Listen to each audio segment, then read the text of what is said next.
네, 안녕하세요. LSTM 논문 리뷰를 맡게 된 NLP 12의 초급반 첫 번째 발표를 맡게 된 송성리라고 합니다. 반갑습니다. 네, 오늘 제가 여러분들께 발표를 하게 된 논문은요, LSTM 페이퍼라고 구글에 검색하시면 상단에 나오는 뭐 이런 논문들이고요. 네, 지금 보시면 아시겠지만 1997년에 나온 논문이고요. 무려 4만 건이 넘는 인용이 되어 있는 굉장히 유명한 논문이기도 합니다. 네, 많은 분들이 이미 뭐 LSTM에 대해서 잘 알고 계시겠지만 초급반 첫 번째 논문에서 한번 그래도 다루어 줘야 뒤에서 시퀀스 투 시퀀스나 어텐션 관련된 내용에서도 LSTM이 베이스가 될 것 같아서 LSTM 논문을 제가 선택을 했는데요. 제가 카톡방에서도 말씀을 드렸지만 이게 제가 좀 소화하기 좀 어려웠던 부분이 있어서 좀 혹시 저희 발표 중에 부족한 부분이 있으면 뭐 댓글이나 뭐 다른 방법으로 피드백을 주시면 감사하겠습니다. 네, 먼저 논문의 개요부터 살펴보도록 하겠습니다. 논문의 개요를 살펴보기 앞서서 저자 두 분에 대한 소개를 간단히 드리려고 하는데요. 이 논문은 셉 호우라이터라는 분과 유르겐 슈미트 후버라고 하는 두 명의 저자가 공동으로 이제 연구하신 논문이고요. 이 아이디어는 1991년 셉 호우라이터의 박사 논문 때 지도 교수님이었던 유르겐 슈미트 후버가 이제 1991년에 논문 지도 때 생각했던 아이디어를 가지고 97년에 정식으로 논문으로 이제 나왔던 연구라고 하고요. 이 내용은 뒤에 제가 또 소개해드리겠지만 야사와 만화로 배우는 인공지능이라고 하는 책 또는 블로그에 있는 내용에서 이 두 분의 사진과 그림과 소개를 간단히 따왔습니다. 네, 이 유르겐 슈미트 후버라는 분은 앞에서도 잠깐 봤지만 이 논문은 4만 건 넘는 인용을 자랑하는 1997년에 나온 논문이고요. 근데 그 이후에도 2015년, 2016년, 뭐 이렇게 2010년대까지도 계속해서 요 논문을 왕성하게 연구 활동을 하시는 모습을 보면서 굉장히 참 훌륭하신 분이라는 생각을 하게 되었습니다. 네, 먼저 제가 이 논문을 어떻게 리뷰할 것인가에 대해서 좀 많은 고민을 했었는데요. 일단은 뭐 제가 논문을 이해하는 게 조금 부족하긴 하지만 어쨌든 논문 리뷰를 하는 게 저희 스터디의 중요한 목적이기 때문에 일단 초록에서부터 시작해서 결론까지 한번 쭉 훑는 방식으로 이어가도록 하겠고요. 네, 관심이 있는 분들 또 더 좀 전문적인 것들을 아시는 분들이 계시면 피드백을 주시면 좋겠고 혹시 또 질문을 주시면 제가 할 수 있는 한도 안에서 최대한 찾아서 답변을 드리도록 하겠습니다. 네, 먼저 그래서 초록을 같이 한번 읽어보도록 하겠습니다. 네, 초록을 살펴보시면요, 그동안에 이 리커런트 계열의, 그러니까 그 RNN 계열의 알고리즘에서 오차 역전파, 백프로파게이션에서 시간이 너무 오래 걸리고, 그리고 이 기울기가 소실되는 뭐 이런 문제들이 기존에 발생했었는데요. 이 논문에서 어떻게 개선을 했는지를 제 소개를 하고 있습니다. 네. 네, 그래서 이제 호우라이터의 1991년 연구를 참고해서 여기에서는 LSTM 라고 불리우는 방법을 고안해냈다고 하고요. LSTM은 특별한 유닛을 통해서 1000개 이상의 타임스텝에서도 안정적으로 오류를 제어할 수 있는 그런 방식이라고 소개를 하고 있습니다. 네, 뒤에서 그런 실험들에 대해서 또 얘기를 하고 있고요. 그리고 여러 개의 게이트 유닛들을 가지고 에러의 흐름을 제어하는 그런 방식이고요. 타임스텝과 가중치당 그 시간 복잡도는 1을 갖고 있는 굉장히 효율적인 알고리즘이라는 걸 설명을 하고 있습니다. 네, 그리고 이후에 어떤 실험들을 했는지 이제 이야기를 하고 있는데요. 뒤에서 더 자세하게 설명을 해드리도록 하겠고요. 뭐 여기 나오는 뭐 RTRL, 뭐 PTT 그리고 뭐 이런 여러 가지 이 방식들과 이제 LSTM에 비교하는 게 뒷부분에 나오는 실험에서 설명이 되게 되겠고요. 네. 그리고 LSTM이 그래서 기존의 그 RNN으로 해결할 수 없었던 시간 지연 문제 이런 문제들을 해결하게 되었다. 이제 이런 이야기들을 초록에서 이야기를 하고 있습니다. 그래서 이 논문은 LSTM에 대한 논문이긴 하지만 사실 뭐 RNN 변형된 게 LSTM이기 때문에 혹시 RNN을 잘 모르시는 분이 계시거나 아니면 어쨌든 뒤에서 RNN 설명을 좀 해야 되기 때문에 간단하게 RNN에 대해서도 좀 설명을 하고 넘어가도록 하겠습니다. RNN은 지금 보시는 것처럼 어떤 이런 시간 계열의 데이터들, 그러니까 우리가 지금 이야기를 하고 있는 것도 그렇고요. 뭐 시간에 관련된 뭐 주가도 그렇고 날씨도 그렇고 이런 시간 계열의 데이터를 다루기 위해서 1980년대 처음 개념이 제안이 되었다고 하고요. 그다음에 기존에 있는 인공신경망으로는 시계열 문제가 해결이 어렵었는데 RNN으로 이 문제가 해결이 되었고, 내부의 메모리를 이용해서 시퀀스 형태의 입력을 처리할 수 있는 그런 방식을 RNN에서 처음 고안해냈다고 합니다. 그래서 필기 인식, 음성 인식 등 시퀀스 데이터 처리에 적용할 수 있다는 게 위키피디아에 보면 이렇게 나와 있더라고요. 여기 보시는 이 그림은 아까 말씀드렸던 또 야만인 그 블로그에 나와 있는 내용을 인용해서 설명을 드립니다.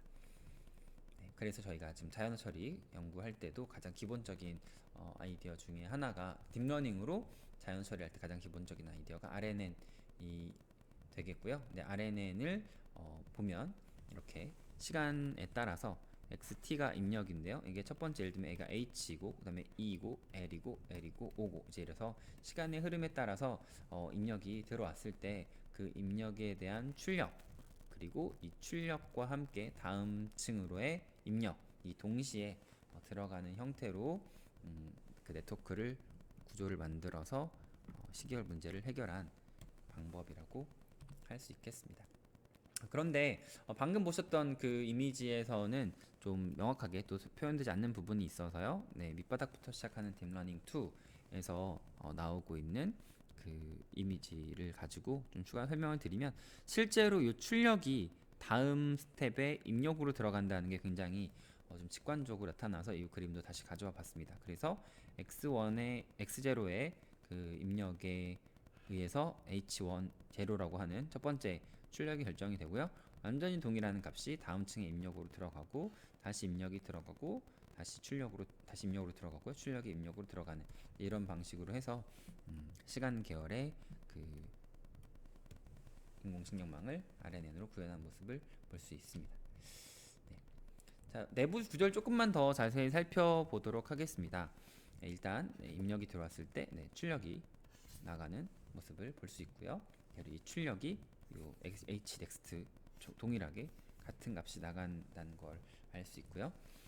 그리고 기존에 있던 그냥 그 인공신경망에서는 입력과 가중치가 곱해지고 바이어스랑 더해지는 이제 이런 구조였는데, 여기에서 하나 더 더하는 부분이 이전 층에서 들어왔던 요 출력을 또 하나의 가중치랑 곱해주고 더해줘서, 그러니까 이 부분만 기존과 좀 달라진 점이 있는 거죠.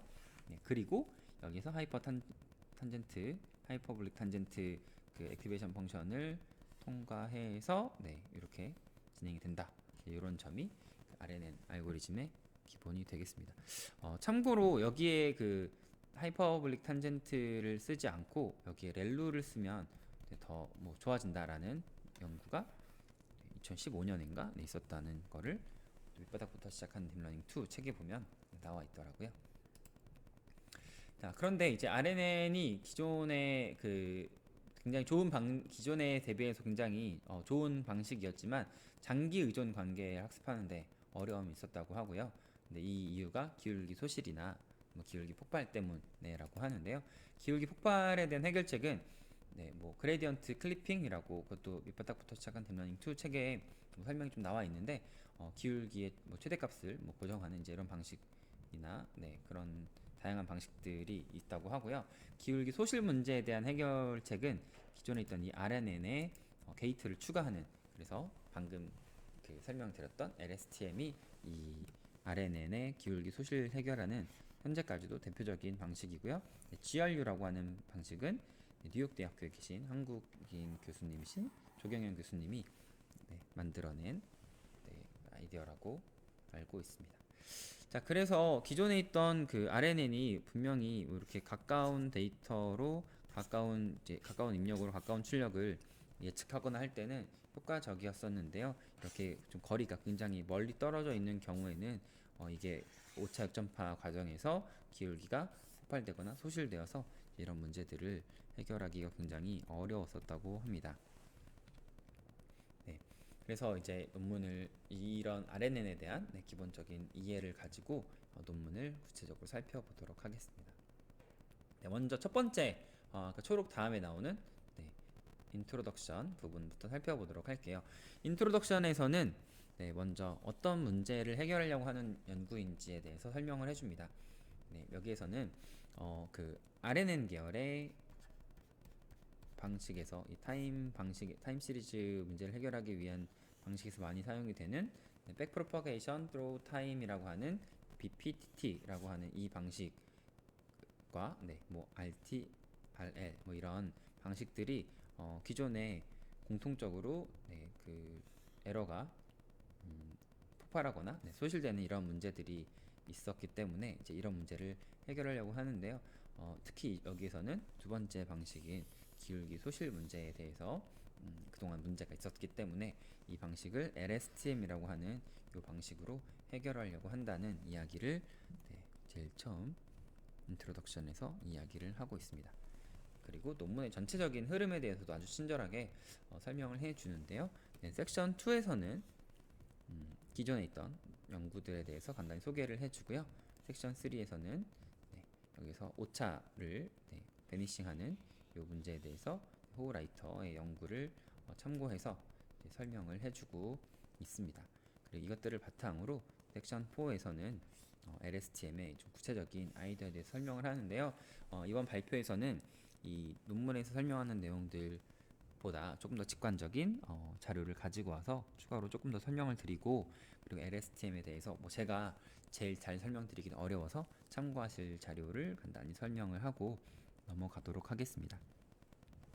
섹션 5에서는 앞에서 언급했던 내용들을 실제로 실험을 통해서 다른 기존에 있던 RNN 계열의 알고리즘들이 풀지 못했던 이런 문제들을 푸는 모양을 섹션 5에서 실험을 통해서 보여줄 거고, 섹션 6에서는 LSTM의 한계와 뭐 장점, 가능성들에 대해서 설명을 한 예정입니다. 저는 여기에서 이제 6장에 해당하는 내용들은 제가 좀 자세히 설명을 드리기는 어려울 것 같아서 저희 초급반이고 하다 보니까 이 부분 초급반 이야기는 조금 어려운 부분이라서 설명 간단하게만 하고 넘어갈 예정이고요. 또 마지막으로 브록에는 수식과 알고리즘들이 굉장히 많이 나오는데요. 또 관심 있는 분들은 찾아보시면 좋을 것 같고, 이번 발표에서는 이 부분들을 생략하고 발표하도록 하겠습니다. 자, 그래서 두 번째 섹션으로 넘어가면 이전에 있던 연구들에 대해서 이제 소개를 하고 있습니다. 뒤에서 굉장히 뭐 많이 언급되는 연구들도 있더라고요. 이따가 뭐 실험할 때 보면 벤조 얘기도 나오고, 심플 웨이트 게싱 뭐 이런 이야기도 나오고요. 시퀀스 청커 뭐 이런 것들도 나오더라고요. 그래서 또 관심 있는 분들은 뒤에서 궁금하시면 요 앞에 있는 섹션 2로 다시 오셔서 한번 살펴보시면 좋을 것 같습니다. 그리고 세 번째 섹션으로 넘어가면 이제 그 구체적인 아이디어에 대해서 설명을 하는데요. 먼저 RNN에서 이제 BPTT를 사용한다고 말씀을 드렸는데, 여기에서 기울기 소실과 폭발 문제가 왜 생기는지 간단하게 수식으로 설명을 하고 있습니다. 그래서 여기에서 보시면 요 시기, 요 절대값이 1보다 클 경우에, 1보다 작을 경우에, 아니죠, 1보다 클 경우고요. 요 수식이 1보다 작을 경우에 계속 반복이 되다 보면 얘가 1보다 크기 때문에 점점 커져서 기울기 폭발이 생긴다. 뭐 이제 이런 이야기가 나오는 거고요. 1보다 작을 경우는 계속 반복하다가 보면 얘가 점점 작아져서 이제 그 기울기가 없어지는 베니싱 문제가 생긴다는 걸 수식을 통해서도 친절하게 설명을 해주고 있습니다. 그리고 이제 LSTM 핵심 아이디어인 CEC에 대해서 전반적으로 소개를 하고 있고요. 그리고 이제 이걸 바탕으로 섹션 4에서는 LSTM 아이디어에 대해서 구체적인 설명이 들어가게 됩니다. LSTM에 대한 구조는 일단 가장 중요한 게 메모리 셀과 게이트 유닛이라고 하는데요. 메모리 셀은 RNN에도 하나 있었죠. 그런데 LSTM에서는 그 메모리 셀이 하나가 더 추가가 되는 것이 있고요. 그리고 게이트 유닛이라는 것이 세 가지가 추가가 되게 됩니다.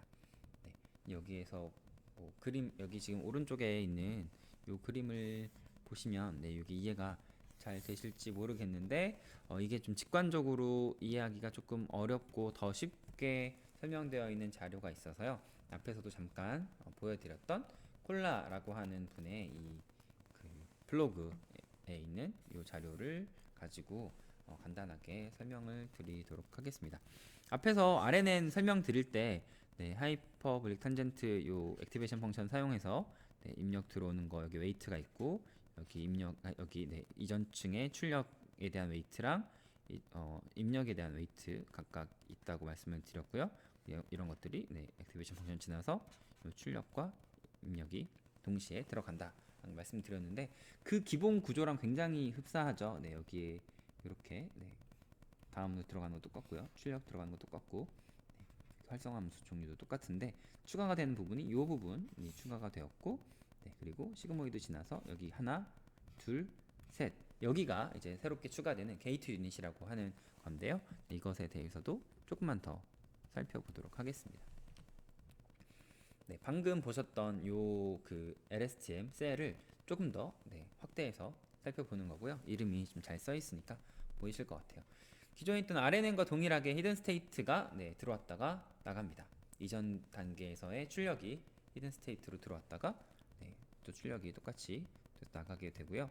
그리고 추가되는 것이 여기 아까 말씀드렸던 셀 스테이트라고 하는 것이 새롭게 여기 추가되는 부분이 되겠습니다. 그리고 게이트가 세 가지가 추가가 되는데요. 기존에 있던 내용을 잊을지 말지 여기 C 구분이 되기 때문에 0에서 1 사이 값이 들어왔을 때 네, 0이 곱해져 버리면 다 잊게 되는 거고 네, 1이 곱해져 버리면 네, 다 이제 기존에 있던 기억을 그대로 살려서 나가는 거겠죠. 이런 거를 학습을 해서 여기서 잊을지 말지를 결정을 하게 되는 거고 마찬가지로 입력을 받아들일지 안 받아들일지 그러니까 요 입력을 요 장기 기억 있죠. 얘가 좀 장기 기억에 해당하는 인데 요 장기 기억의 이번 층의 입력을 받아들일지 말지도 여기서 결정을 해서 여기서 더해주는 걸 볼 수 있고요. 그리고 출력으로 들어갈지 말지 이번 층의 입력과 네, 그 지난 층의 그 출력이 합쳐진 요게 이번 출력에 받아들일지 안 받아들일지 뭐 이런 것도 여기에서 결정이 되는 거라고 할 수 있겠습니다. 그래서 뭐 전반적으로 요 아이디어에 대해서는 제가 설명을 드리는 것보다는 제가 뒤에서 좀 추가적으로 여러분들이 잘 보실 수 있는 자료를 세 가지 정도 소개해 드리도록 하겠습니다. 첫 번째 참고 자료는 방금 말씀드렸던 콜라라는 분의 블로그인데요. 영어로 되어 있긴 하지만 네, 뭐 우리에겐 구글 번역기도 있고 그리고 한글 자료들도 이 콜라 블로그를 좀 번역해서 설명한 것들이 굉장히 많이 있어서요. 이 콜라 블로그랑 같이 보시면 좋을 것 같고요. 그리고 대표적으로 에드위드 그 네이버 커넥트 재단에서 만든 그 무료 그 무크 플랫폼이죠. 그래서 누구나 뭐 네이버 아이디만 있으시면 다 들으실 수 있고요. 여기서 최성준 교수님 강의 중에 논문으로 짚어보는 딥러닝의 맥이라고 하는 이 강의가 있는데 여기에서도 콜라 블로그에 있는 자료를 한글화해서 네, 이렇게 설명을 잘 해주시더라고요. 네, 그래서 네, 저도 이번 발표 준비하면서 최성준 교수님 자료도 네, 잘 참고하였습니다. 네, 마지막으로는 그냥 뭐 재밌게 그냥 보실만한 되게 좋은 자료인 것 같은데요.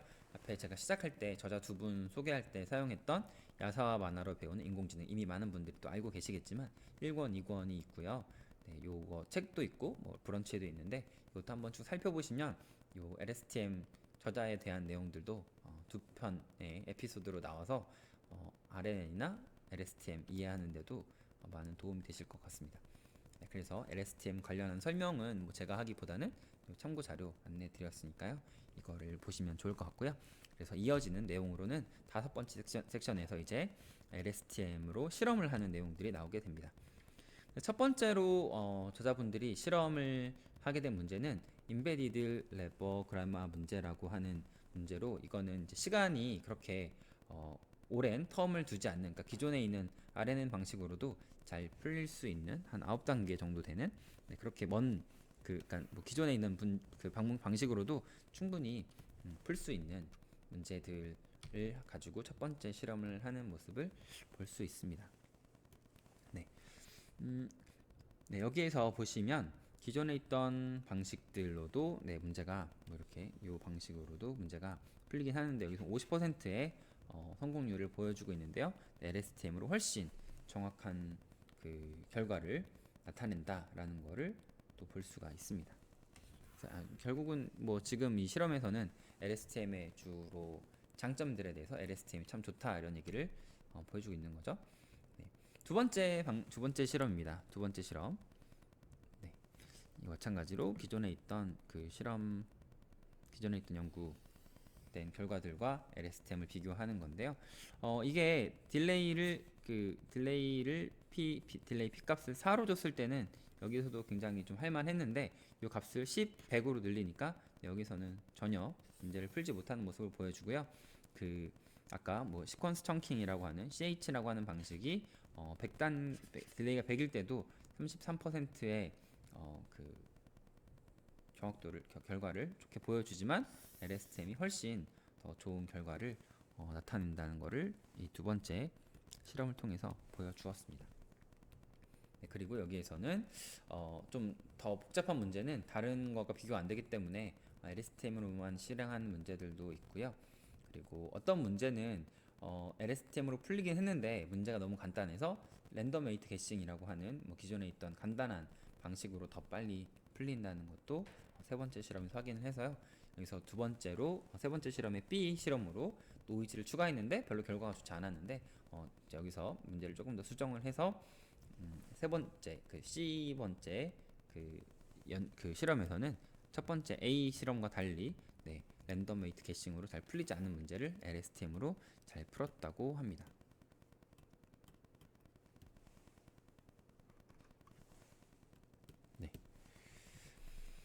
그리고 네 번째 실험에서는 RNN 계열의 알고리즘을 해결할 수 없었던 문제를 도전을 했고요. LSTM의 장기 유전성 문제를 해결하는 그런 모습을 이 타임 시퀀스를 길이를 점점점 늘려서 100에서 500에서 1000까지 늘렸을 때도 굉장히 높은 적은 잘못된 예측을 적게 하는 모습을 네 번째 실험 통해서도 알 수 있고요. 그리고 그 외에도 다양한 실험들을 다섯 번째 실험과 여섯 번째 실험들을 통해서 기존의 RNN 알고리즘으로 풀 수 없었던 문제들을 여기서 실험 통해서 푼 거를 알려주고 있습니다. 그래서 추가로 여기에서는 LSTM의 한계랑 LSTM의 가능성에 대해서 설명을 하는데요. 이 한계에 대해서는 제가 봤을 때는 제가 이해하기는 조금 어렵고 여기서 제가 두 꼭지밖에 안 써놨는데 한 대여섯 개 정도 되는 그런 한계점들을 설명했던 것 같아요. 여기까지는 제가 이야기가 조금 어려워서 혹시 더 추가로 설명해 주실 수 있는 분들이 계시거나 아니면 참고 자료 같은 것들을 또 추천해 주시면 좋을 것 같고요. 장점은 아까 초록에서 나왔던 그런 이야기들이 한 번 더 나오는 것 같아서 여기도 생략하도록 하겠습니다. 그리고 이제 마지막 일곱 번째 섹션은 이제 결론 부분인데요. 결론 부분에서 전반적인 내용을 정리하면서 제가 되게 인상 깊었던 거는 이제 퓨처워크라는 거였어요. LSTM이 처음 나온 지금 연구였기 때문에 여기서는 LSTM의 이제 실질적인 한계를 발견하기 위해서 자기들이 이제 리얼 월드 데이터에 이제 적용을 하고 싶은데 이제 적용할 영역은 타임 시리즈 예측 아니면 음악 작곡 아니면 스피치 프로세싱 이제 이런 것들에 LSTM을 실제로 데이터에다 적용을 해보고 싶다. 그리고 시퀀스 청커 이 방식 기존에 연구했던 이 방식과 LSTM을 함께 섞어서 해봐도 좋을 것 같다. 이제 이런 이야기들도 결론에서 이야기를 하고 있고요. 마지막으로 감사의 인사를 잊지 않는 멋진 모습들 보면서 또 참 멋있다고 생각을 했습니다. 네, 여기서 1997년에 이제 퓨처워크라고 이야기를 했었는데요. 여기에서 이제 추가적으로 제가 더 조사한 거는 1997년에 LSTM에서 미래라고 얘기했던 것들이 2020년에 어떻게 나타나고 있는지를 간단하게 살펴보려고 했습니다. 그래서 왼쪽엔 DBPI입니다. 우리나라 논문들이 있죠. DBPI에서 LSTM을 검색을 했더니요. 주가 예측 모델, 그다음에 언어 모델 기반 한국어 문장 생성, 워드2벡을 활용한 문서 분류, 그다음에 주가 예측, 음성 인식. 실제로 1997년에 이제 이런 것들 하고 싶었던 것들에 대해서 굉장히 우리나라에서도 2010년대에 와서 많은 연구들이 이루어졌다는 사실을 알 수 있고요. 네, 구글 스칼라에서 검색을 했을 때도 네, 아주 다양한 연구들이 LSTM과 관련해서 이루어지고 있다는 것을 확인할 수가 있었습니다. 네, 그리고 아무튼 제가 LSTM을 처음 그 리뷰 주제로 생각하려고 했던 이유도 이 LSTM이 결국은 이제 시퀀스 투 시퀀스에서도 이렇게 LSTM 요 유닛들이 이렇게 등장을 하고요. 그다음에 어텐션이 셀프 어텐션으로 가면서 LSTM이 없어지지만 그래도 그 이전 단계의 그 셀프 어텐션 이전에는 LSTM이 또 이렇게 각 셀에 들어가기 때문에 LSTM은 한번 우리가 첫 번째 단계에서 이해하고 넘어가야지 좋을 것 같다고 생각해서 저는 첫 번째 논문 리뷰 주제로 LSTM을 선정하게 되었습니다.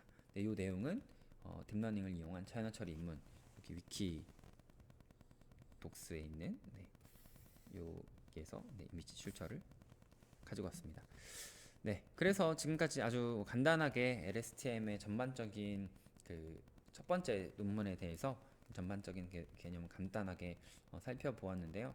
더 좀 추가적으로 보충해 주실 내용들이나 참고 자료들 좀 추천해 주시면 좋을 것 같습니다. 그러면 저는 이것으로 LSTM 논문 리뷰를 마치도록 하겠습니다. 감사합니다.